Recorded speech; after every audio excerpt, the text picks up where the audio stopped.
Hello दोस्तों, मेरा नाम है एम डी अबूज़र और आप देख रहे हैं मेरा प्यारा सा YouTube channel alpha squad target 2.0।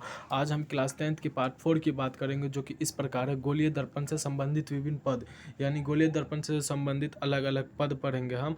वो क्या है? पहला जो है वो है ध्रुव। गोलीय दर्पण के मध्य बिंदु को, यानी मध्य बिंदु को दर्पण का ध्रुव कहते हैं। यानी गोलीय दर्पण जो उसका जो मध्य बिंदु होता है उसको हम क्या बोलेंगे? दर्पण का ध्रुव कहते हैं। क्या कहते हैं? दर्पण का ध्रुव। गोलीय दर्पण जिस गोले का भाग होता है उसे गोले के केंद्र को दर्पण का वक्रता केंद्र कहते हैं। यानी गोलीय दर्पण जिस दर्पण का भाग होता है उसके गोलीय केंद्र को क्या बोलेंगे? वक्रता केंद्र कहते हैं। यानी ये वाला जो केंद्र है इसको हम क्या बोलेंगे? वक्रता केंद्र कहते हैं। अब देखिए हमारा वक्रता त्रिज्या। गोलीय दर्पण जिस गोले का भाग होता है उसकी त्रिज्या को दर्पण की त्रिज्या कहते हैं। यानी ये जो लाइन आई बिंदु से यहाँ तक गोलीय गोला तक, तो इसको हम बोलेंगे वक्रता त्रिज्या कहते हैं। क्या कहते हैं? तो वक्रता त्रिज्या कहते हैं। अब हमारा प्रधान या मुख्य अक्ष किसे कहते हैं? गोलीय दर्पण के ध्रुव से वक्रता केंद्र को मिलाने वाली सरल रेखा को दर्पण का ध्रुव कहते हैं। यानी ये जो गोलीय दर्पण है, इस गोलीय दर्पण के ध्रुव को वक्रता केंद्र से मिलाने वाली रेखा को क्या बोलते हैं हम? प्रधान या मुख्य अक्ष कहते हैं। क्या बोलते हैं हम इसको? प्रधान या मुख्य अक्ष कहते हैं। क्या बोलते हैं? प्रधान या मुख्य अक्ष कहते हैं। तो इसमें पढ़ा है हम ध्रुव किसे कहते हैं, वक्रता केंद्र किसे कहते हैं, वक्रता त्रिज्या किसे कहते हैं, प्रधान या मुख्य अक्ष क्या होता है। इसका डायग्राम ये है। ये डायग्राम एक बार देख लीजिएगा। हर साल एग्जाम में 5 नंबर में पूछे जाने वाले क्वेश्चन हैं ये, हर साल। अब देखिए अब जो हमारा टॉपिक है वो अवतल दर्पण के किरण आरेख बनाने के कुछ नियम। अब हमारा अवतल दर्पण जो है उसके किरण आरेख बनाने के कुछ नियम है। पहला है दर्पण मुख्य अक्ष के समांतर प्रकाश की किरण प्रवर्तन के पश्चात अवतल दर्पण के मुख्य फोकस से गुजरती है। यानी क्या इसमें क्या बोला गया है कि दर्पण, ये एक दर्पण हुआ। दर्पण के मुख्य अक्ष से समांतर प्रकाश की किरण, यानी ये एक लाइन है। इसमें ये हमारा पी पॉइंट हुआ, ये हमारा फोकस हुआ, एफ यानी फोकस, सी यानी केंद्र। उसके बाद क्या हुआ हमारा? तो दर्पण के मुख्य अक्ष के समांतर प्रकाश की किरण प्रवर्तन के पश्चात, यानी एक प्रकाश की किरण आ रही है, प्रकाश की किरण प्रवर्तन के बाद फोकस से ही गुजरेगी। यानी फोकस वाले बिंदु से ही क्या होगी?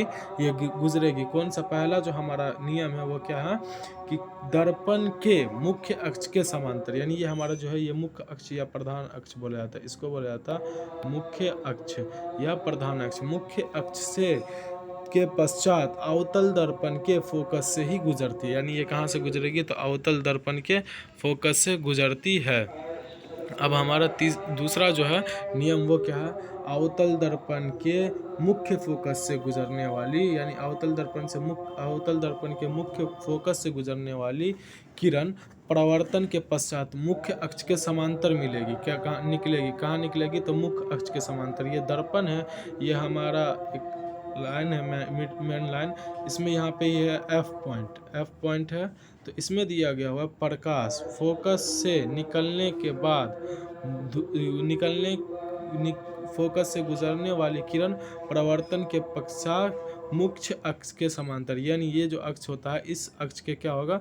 समांतर जाएगा। तो ये हमारा दूसरा नियम हो गया। अब हम अपना तीसरा नियम देखते हैं, जो कि हमारा तीसरा नियम ये है, अवतल दर्पण के वक्रता केंद्र से गुजरने वाली किरण प्रवर्तन के पश्चात उसी दिशा में वापस प्रवर्तित हो जाते हैं। यानी ये जो अवतल दर्पण है इससे जो इसमें हमारा फोकस है, इसको हम बोलते हैं एफ, और इसको बोलते हैं वक्रता, सी को बोलते हैं हम वक्रता केंद्र। तो इससे जो जब प्रकाश की किरण गुजरेगी, इससे ये लाइन पे बिंदु पे होकर प्रकाश की किरण गुजरने के बाद इसी दिशा में क्या होगी? इधर से आएगी और इसी दिशा में उसी लाइन पे क्या होगी? हमारा प्रकाश की किरण जो होगी वो क्या होगी? वापस लौट जाएगी। तो ये हमारा तीसरा नियम था। अब हम अपना चौथा नियम देखते हैं। चौथा नियम जो हमारा ये है, चौथा नियम ये है, अवतल दर्पण के बिंदु पी की ओर मुख्य अक्ष से तिर्यक दिशा में आपतित किरण तिर्यक दिशा में परिवर्तित होती है। आपतित तथा परावर्तित किरण आपतन बिंदु पर मुख्य अक्ष के समान कोण बनाती है। यानी ये जो एक दर्पण है, ये हमारा एक लाइन हो गया, मेन लाइन, ये हमारा एफ हो गया, इसको बोलते हैं एफ यानी फोकस, इसको बोलते हैं वक्रता केंद्र। या प्रकाश की किरण जो आएगी तो इसके पी पॉइंट से, यानी ये जो हमारा, इसको हम बोलते हैं पी पॉइंट। तो प्रकाश की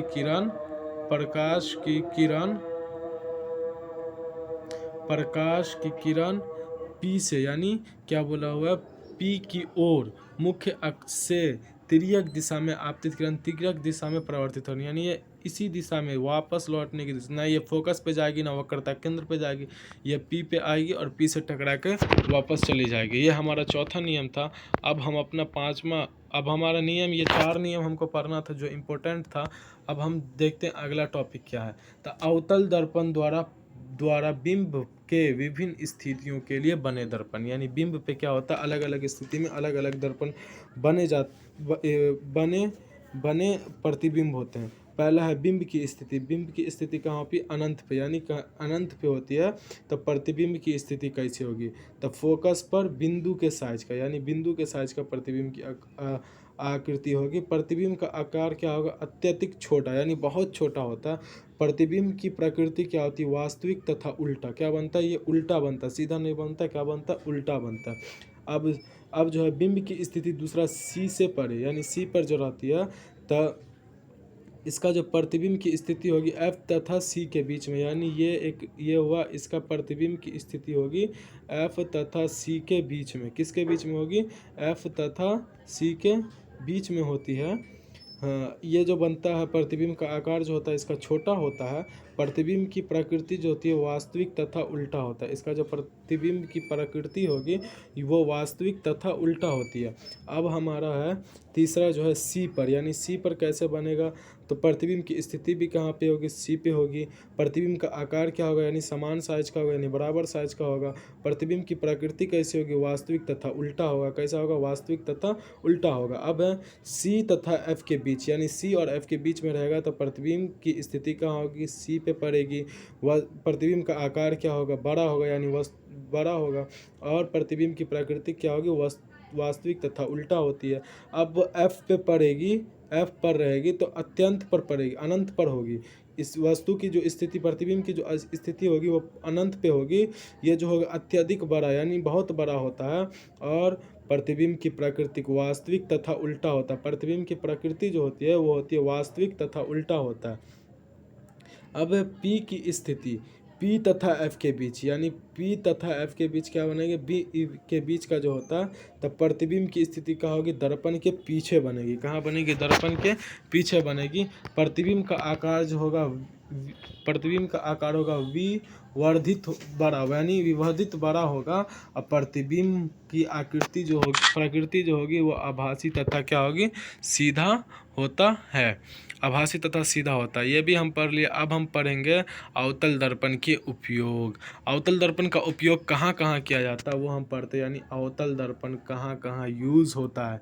सामान्यतः टॉर्च में, सर्च लाइट तथा वाहनों के हेडलाइट